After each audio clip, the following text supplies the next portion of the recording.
मैं डॉक्टर गीता पुष्प शाह अपनी एक हास्य व्यंग रचना सुना रही हूँ। इसका शीर्षक है पहचान कौन। फोन की घंटी बजी।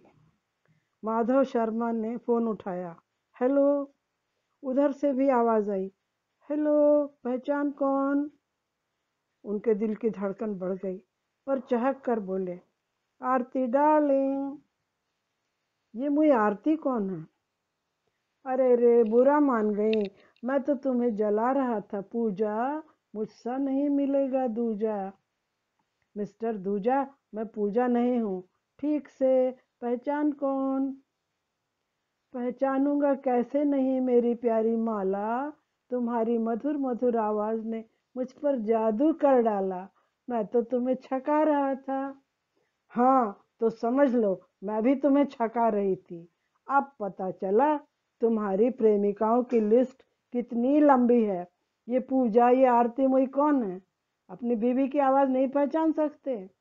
घर आओ, अच्छी तरह आरती उतार कर तुम्हारी पूजा करूंगी।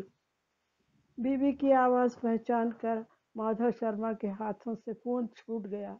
हे भगवान, आवाज पहचानने में कैसे चूक गए हम। अब घर में कैसे रखेंगे कदम। नवंबर का महीना आ गया है।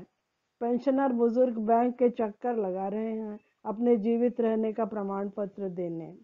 अच्छे भले सामने उपस्थित हैं, फिर भी लिखित में अपने जीवित रहने का सर्टिफिकेट देना पड़ता है।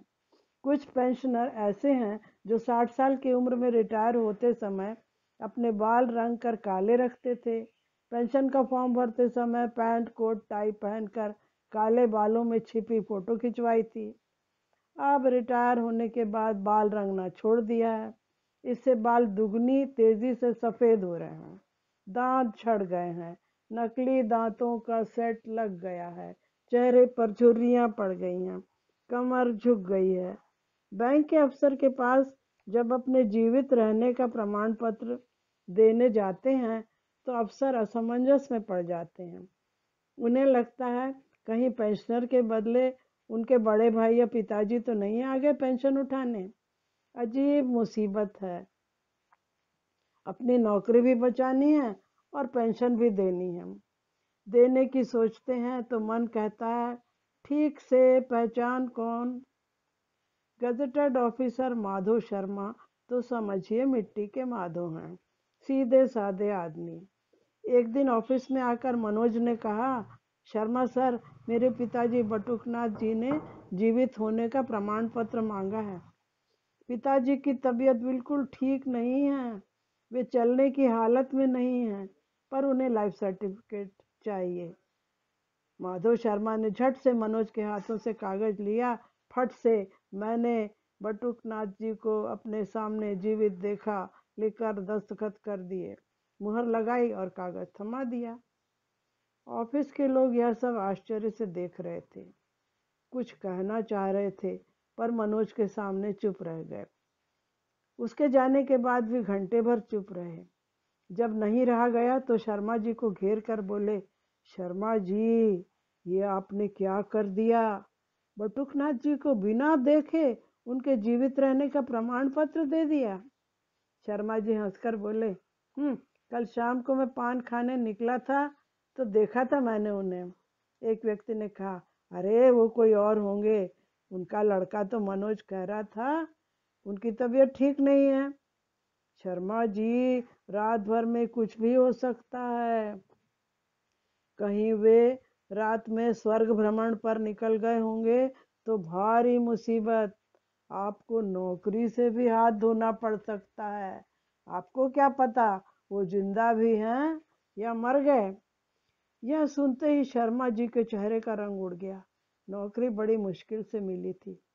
शर्मा जी ने सोचा, हे राम, मैंने ये क्या कर दिया। बिना देखे लाइफ सर्टिफिकेट दे दिया। फौरन स्कूटर उठाया और चल दिए बटुकनाथ जी को ढूंढने।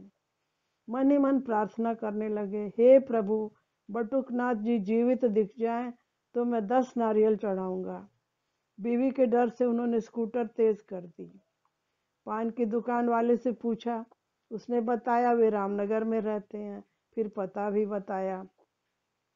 वे रामनगर पहुंचे तो देखा घर में ताला लटक रहा था। सन्नाटा देख माधव शर्मा के दिल की धड़कन तेज हो गई। तभी एक आदमी लोटा लेकर खेतों से आता दिखा। उससे पूछा, बटुकनाथ जी को देखा? वह बोला, अरे रे रे, ये वो तो रात को ही चले गए। शर्मा जी के पैरों तले जमीन खिसक गई। अब तो नौकरी गई। दोस्तों की कही बात सच निकली। उस आदमी से फिर पूछा, उनके भाइयों का परिवार वे सब कहाँ हैं? गए हैं बटुकनाथ जी के साथ ही। कहाँ गए हैं? कहाँ गए हैं? उन्हें विदा करने। और क्या, घाट की तरफ जाइए, देखिए। शर्मा जी ने फौरन स्कूटर श्मशान घाट की ओर दौड़ा दिया। श्मशान के दरबान से पूछा, यहाँ किसी बटुकनाथ जी की लाश आई है क्या? दरबान खैनी मलता हुआ बोला, सबको तो एक दिन यहीं आना होता है। अभी तक तो इस नाम का आदमी नहीं लाया गया। हो सकता है वे लोग रास्ते में हो। आप यहाँ बैठकर लाश का इंतजार कीजिए। स्टेशन पर बैठकर गाड़ी का घंटों इंतजार किया था। आज पहली बार श्मशान घाट में खड़े होकर लाश की प्रतीक्षा कर रहे थे शर्मा जी। खड़े खड़े अचानक ख्याल आया, लोटे वाले आदमी ने कहा था घाट की तरफ जाइए। श्मशान घाट तो नहीं कहा था। हो सकता है नदी से उस पार टप गए हों। वहीं उनका गांव भी है। फिर एक पहचान की दुकान पर अपना स्कूटर रखकर शर्मा जी नाव से नदी पार करके गांव पहुंचे। कईयों से पूछते पूछते बटुकनाथ जी के घर की तरफ बढ़े। दूर एक शामियाना दिखाई दिया। एक व्यक्ति से पूछा तो उसने कहा, बटुकनाथ जी के यहाँ कार्यक्रम हो रहा है। शर्मा जी का कलेजा मुंह को आ गया। उन्हें सुनाई दिया, बटुकनाथ जी का क्रियाकर्म हो रहा है। दूर से एक लड़का सिर मुंडाए दौड़ता आया। उन्हें पक्का यकीन हो गया, बटुकनाथ के मरने पर सिर मुंडा है। वे धड़कते दिल से आगे बढ़े। उनकी आंखों के सामने अंधेरा छाने लगा। तभी मनोज ने आकर थाम लिया। सर, आप हमारे यहाँ पधारे, धन्य भाग हमारे। ऐसे समय में अपना समझने वाला ही आता है सर। शर्मा जी पसीने पसीने हो रहे थे। तभी मनोज ने कहा, गांव से हमें रातों रात आना पड़ गया। ऐसे समय में पूरा परिवार साथ नहीं देगा तो कब देगा सर? आज जान गया हूँ, आप भी हमारे अपने हैं। इतना सुनते ही शर्मा जी सिसकने लगे। हे बटुकनाथ, ये तुमने क्या किया, क्यों किया? हे भगवान, उनके बाद मेरा क्या होगा? मुझे भी उठा लो प्रभु। ये क्या बोल रहे हैं सर? मनोज, जीवन का कटु सत्य बोल रहा हूँ। तुम्हारे पिताजी बटुकनाथ मेरे बड़े अच्छे मित्र थे। सर, वे थे नहीं, हैं। उधर मेरे पिता बटुकनाथ जी मुंडन समारोह का कार्यक्रम करवा रहे हैं। आज मेरे बेटे का मुंडन है ना। आप इतने शुभ अवसर पर आए, कैसे धन्यवाद दूं? समझ नहीं पा रहा हूँ सर। शर्मा जी मनोज का धन्यवाद स्वीकार करने के बदले भगवान को धन्यवाद देने लगे। हे प्रभु, इस बार बचा लिया तूने। अब कसम खाता हूँ, फोन की आवाज पर कभी विश्वास नहीं करूँगा।